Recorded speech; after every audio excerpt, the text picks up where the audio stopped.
मेरे माँ पापा की तस्वीर है ये जोड़ी ना बेस्ट जोड़ी है दुनिया की। जहाँ आजकल की मोहब्बत एक दूसरे के स्टेटस देखकर होती है, इन दोनों ने अपनी दुनिया को खुद से बनाया है। ये हंसते मुस्कुराते चेहरे सिर्फ चेहरे नहीं है, इनके पास बैठने पर आपको असल में मोहब्बत का एहसास होता है।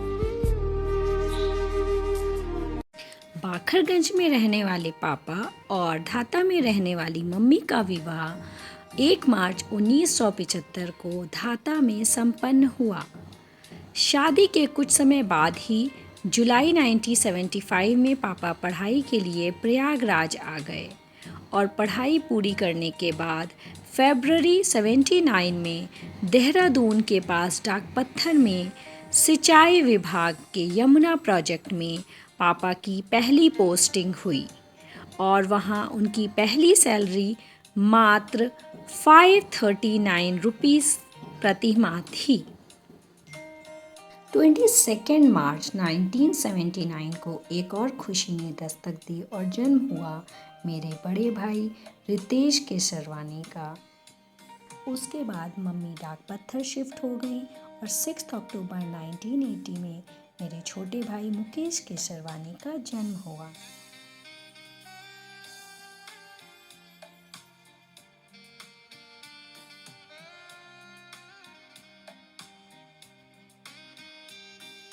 पापा का ट्रांसफ़र कोटी नामक खूबसूरत पहाड़ी वाली जगह पर हुआ और वहीं पर जन्म हुआ मेरा चारू का 8 अगस्त 1985 में।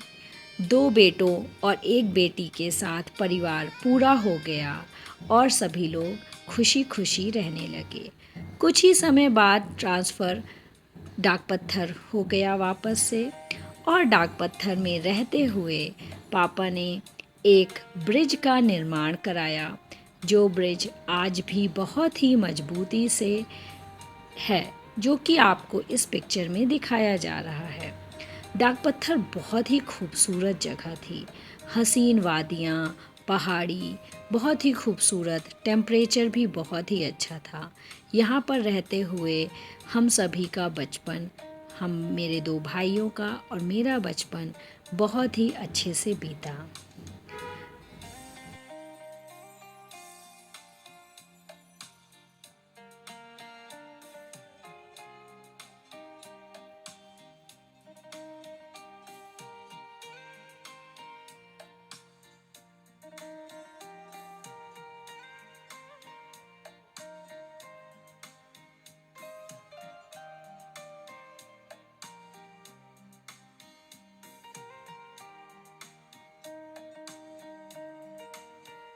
नाइनटीन 1991 में पापा और बड़े मामा जी ने पार्टनरशिप में एक ट्रक खरीदा और 1992 में जब डाकपत्थर से प्रतापगढ़ ट्रांसफ़र हुआ तो हमारे सामान की शिफ्टिंग भी इसी ट्रक से हुई। प्रतापगढ़ में रहते हुए बेटी की पढ़ाई 8th क्लास तक और बेटों की पढ़ाई 12th क्लास तक संपन्न हुई। दोनों बेटों की पढ़ाई GGIC कॉलेज से हुई और बेटी की पढ़ाई सेंट एंथनी स्कूल से हुई। प्रतापगढ़ में इतने टाइम रहने के बाद फिर घर बनाने का निर्णय लिया गया। घर बनाने के लिए प्रयागराज शिफ्ट होना था, क्योंकि प्रयागराज में प्लॉट लिया गया था।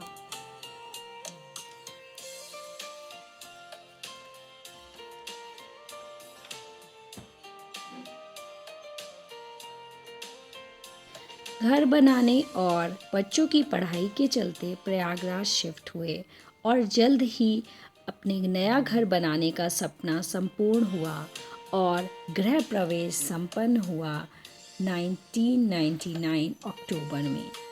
बहुत ही खुशी का पल था ये। अब समय आ गया था बड़े भाई रितेश केसरवानी की शादी का। 12 फरवरी 2005 में रितेश केसरवानी की शादी रूमा केसरवानी के साथ संपन्न हुई और घर में एक नए मेंबर का आगमन हुआ।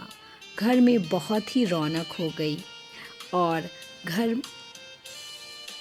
सभी लोग घर से ऑफिस और कॉलेज चले जाते थे। घर में अकेले मम्मी का मन नहीं लगता था। भाभी के आने से घर पे मम्मी का मन भी अच्छे से लगने लगा और घर में बहुत ही चहल पहल हो गई थी।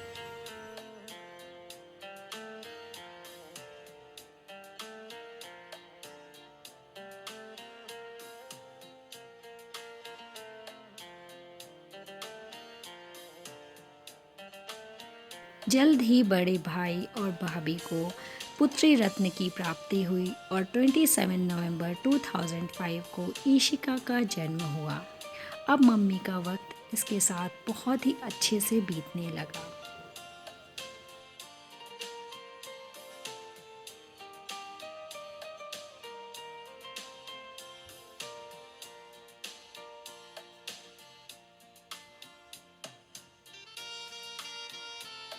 जल्द ही 2 फरवरी 2008 को छोटे भाई मुकेश केसरवानी और अंजना केसरवानी का विवाह संपन्न हुआ और घर में एक और भाभी का आगमन हुआ। घर में बहुत ही रौनक हो गई और समय बहुत ही अच्छे से व्यतीत होने लगा।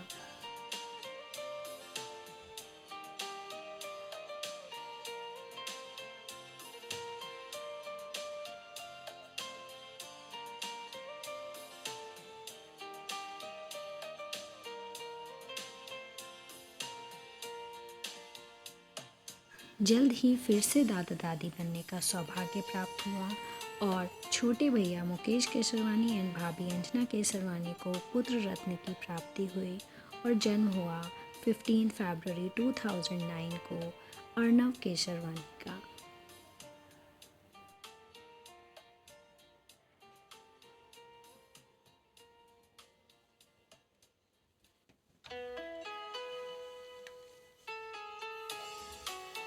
अब समय आ गया था बेटी चारू यानी मेरे विवाह का।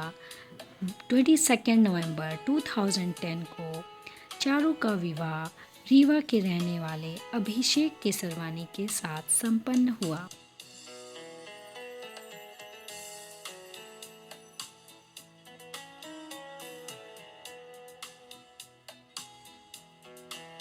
घर में फिर से रौनक आई और बड़े भैया एंड भाभी को पुत्री रत्न की प्राप्ति हुई धनतेरस के दिन और जन्म हुआ अनुष्का केसरवानी का 11 नवंबर 2012 को।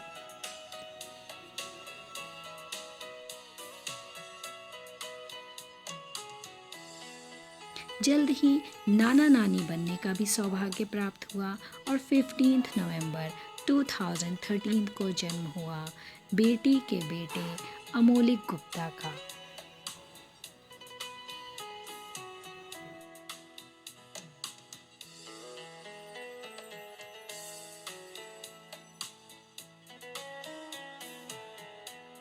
(26 जनवरी 2016 को घर में गणेश ट्रेडर्स नाम की एक हार्डवेयर शॉप की ओपनिंग हुई जिसको पापा एंड छोटा भाई मुकेश केसरवानी दोनों मिलकर संभालने लगे।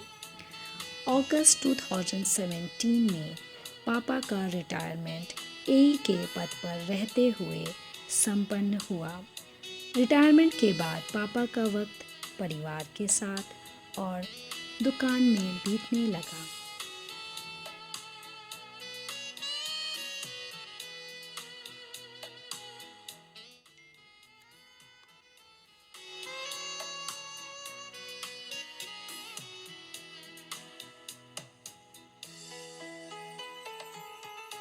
अब वक्त था छोटे बेटे मुकेश एवं अंजना को पुत्री धन की प्राप्ति का और 5 दिसंबर 2017 को जन्म हुआ अन्वी केसरवानी का।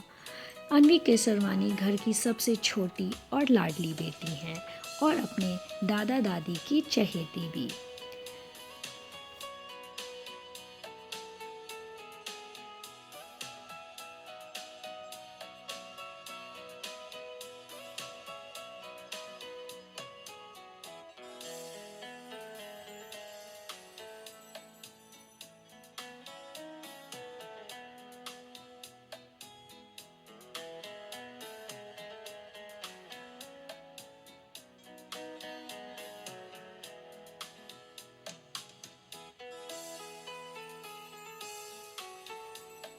घर में सब बच्चों के साथ घर में बहुत ही चहल पहल हो गई थी। सब बच्चे आपस में प्यार से खेलते थे। सारी जिम्मेदारियों को पूरा करने के बाद अब वक्त था दुनिया देखने का, जिसके लिए पूरी जिंदगी वक्त ही नहीं मिला।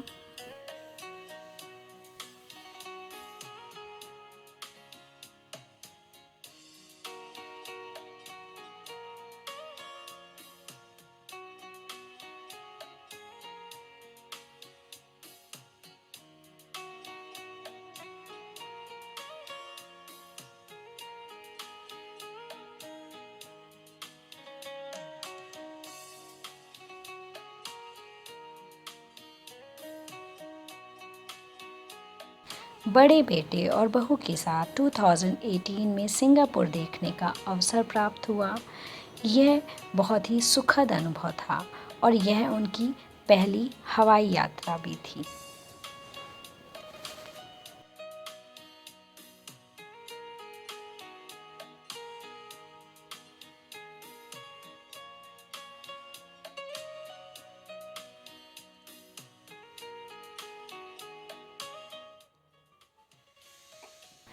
टू 2022 में फिर से बड़े बेटे और बहू के साथ कश्मीर घूमने का मौका मिला।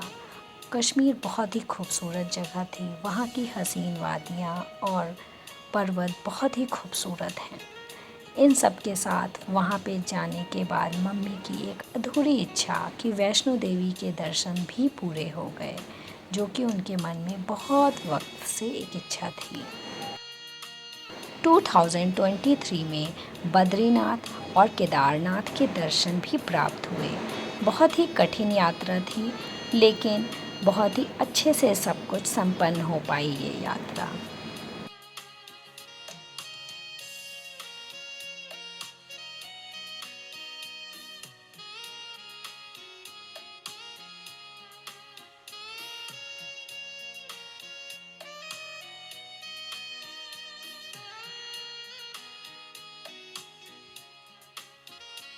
जनवरी 24 में मम्मी का स्वास्थ्य कुछ गड़बड़ हुआ, बट भगवान की कृपा से जल्दी ही हॉस्पिटल से रिकवरी हो गई।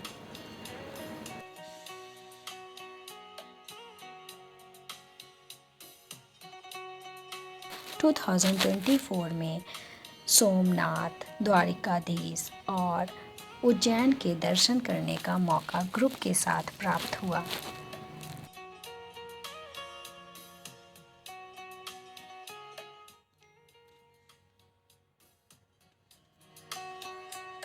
भगवान को कुछ और ही मंजूर था और 1 जनवरी 2025 में मम्मी हमें छोड़ के चली गई।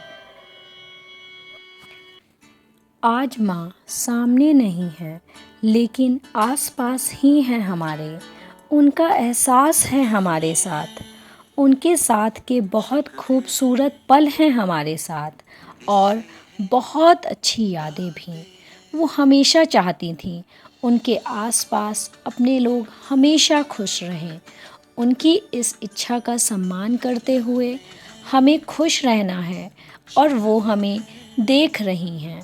वो हमारे साथ ही हैं। हमें जो कहना है वो हम उनसे कह सकते हैं। वो सब सुन सकती हैं। तो अच्छा होगा कि इस मुश्किल घड़ी में हम परिवार मिलके उन्हें अच्छे मन से याद करें और दुखी ना हों, जिससे उन्हें बहुत शांति का एहसास होगा और वो जहाँ भी हैं उनका सफ़र अच्छे से व्यतीत होगा। किसी दिल जानम के चले जाने के बाद आती हैं यादें यादें यादें।